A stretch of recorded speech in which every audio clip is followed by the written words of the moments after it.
My intestine turned inside out. Doctors couldn't do anything about it, and I almost died. I was very weak. I hadn't eaten for 2 weeks. I never really regained the strength in my muscles after that. My condition is known to cause a muscle wasting condition.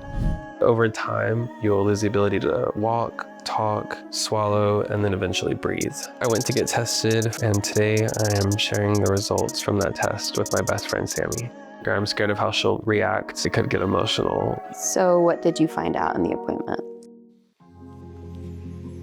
My name is Mikey. I'm 25 years old. I'm an audio engineer, producer, and my condition is so rare that it doesn't even have a name. Doctors estimate that I am 1 in 17 million. It takes me a while buttoning up clothes. I just have a hard time using both hands, but it's not impossible, just a little harder. My condition affects my brain. Basically, it causes a lot of neurological problems such as seizures, balance problems, mood and memory problems, and muscular problems. Over the years, I have become weaker. Getting ready in the morning takes me a lot longer than it used to, and I know that eventually I will lose my ability to walk. Knowing that eventually I will need help to do basic things is very hard to come to terms with, because it's you can't even really imagine it. In 2022, I noticed I just was becoming a little bit more clumsy. I started tripping over the rugs. I wasn't able to really pick my foot up.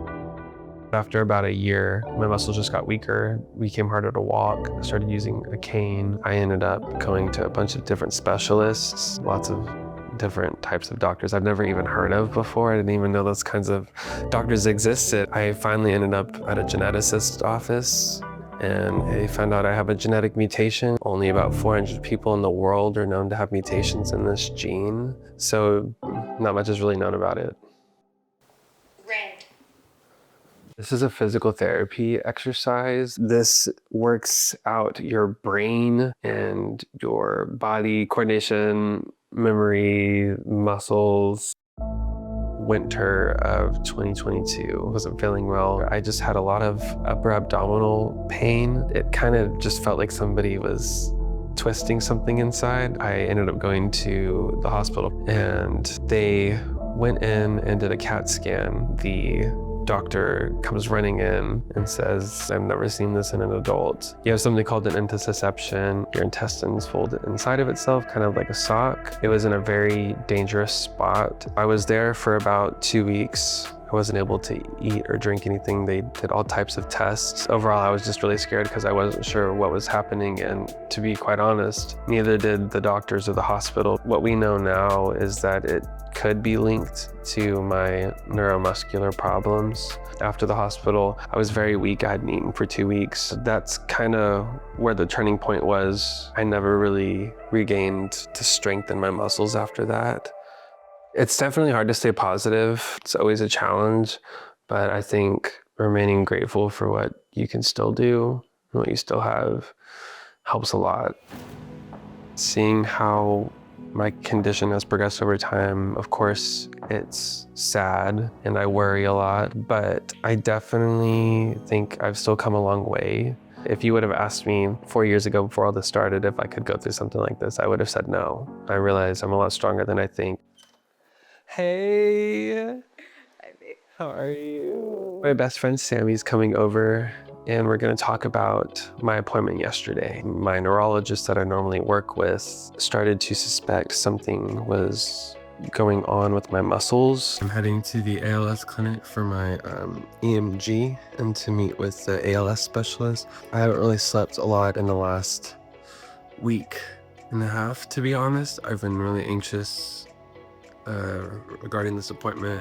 My condition is known to cause something called ALS, which stands for amyotrophic lateral sclerosis. It's a 100% fatal neurodegenerative disease that affects the motor neurons in your brain and spinal cord. Eventually, over time, you'll lose the ability to walk, talk, swallow, and then eventually breathe. I was very nervous going into the appointment yesterday. I think the fear of that even being a possibility is extremely overwhelming, but if it's a possibility, I need to explore that. How did the appointment go? Like, how did it start? Yes.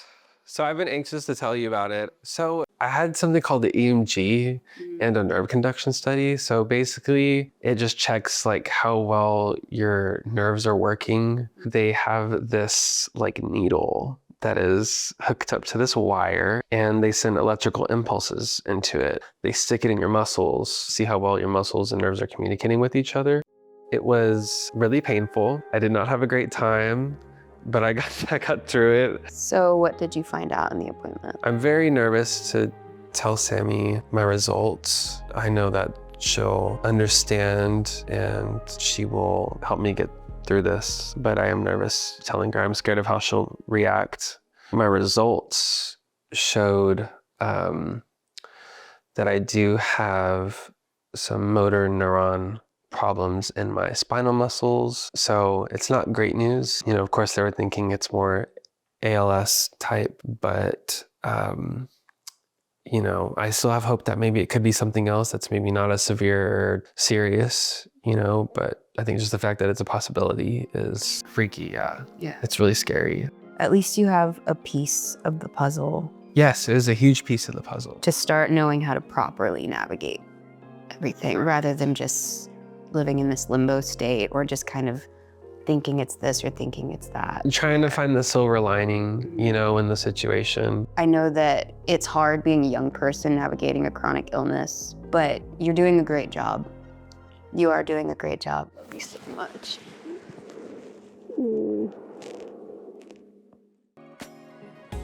I see the comments that come through. I see on your TikToks people being like, Mikey, or like, you know, you're still bringing light even through all this crazy stuff. Yeah. That's my goal. I think that there's always light at the end of the tunnel. Hi, my name is Mikey, and I am an intussusception survivor. I originally went to social media specifically after my intussusception because I just wanted answers. So I made a video and I just posted it basically just asking like, hey, has this happened to anybody else? Eventually, one person commented and I was like, yes, like I just had this. And then another person commented and it eventually ended up blowing up. I realized I'm not the only one going through this, and connecting with other people and talking about what I was going through online made me feel less alone. And it ended up going from me asking for help to me helping others. Okay, ready? Hey besties, I'm here with my friend Sami. Hi. Today I want to talk to you guys about the importance of having a support system, especially when living with a chronic illness or a rare disease. It's important to keep the message of hope alive, especially for people going through these really hard times and difficult circumstances in general. So I have gotten a lot of, you know, not so nice comments on my videos, which is the hard part about being so vulnerable and open online. What's wrong with his speech? You keep twitching your face. It's annoying AF. Did he also have a stroke or something? Does it feel like just so bonkers, or does it hit a nerve? Sometimes like the really mean ones kind of stick with me. Like I'd be lying if I said like they don't bother me like at all, but they do, because it's like those people are saying that about me. So it's hard. Despite all of the negative comments, I have gotten a lot of positive comments. These past couple of years, I've been dealing with seizures from a neuro disorder, so I understand in some aspect. You matter and everything will be okay. That's what it's all for. Exactly. This is why I do what I do, because I know that somewhere out there, it's making a difference in somebody's life. Yeah. The thing that keeps me positive now is just the little spaces in between, hanging out with my friends, doing music, making these videos online, talking to people, raising awareness. I see the beauty in the small things now that I think I took for granted before. Every moment is kind of precious to me now.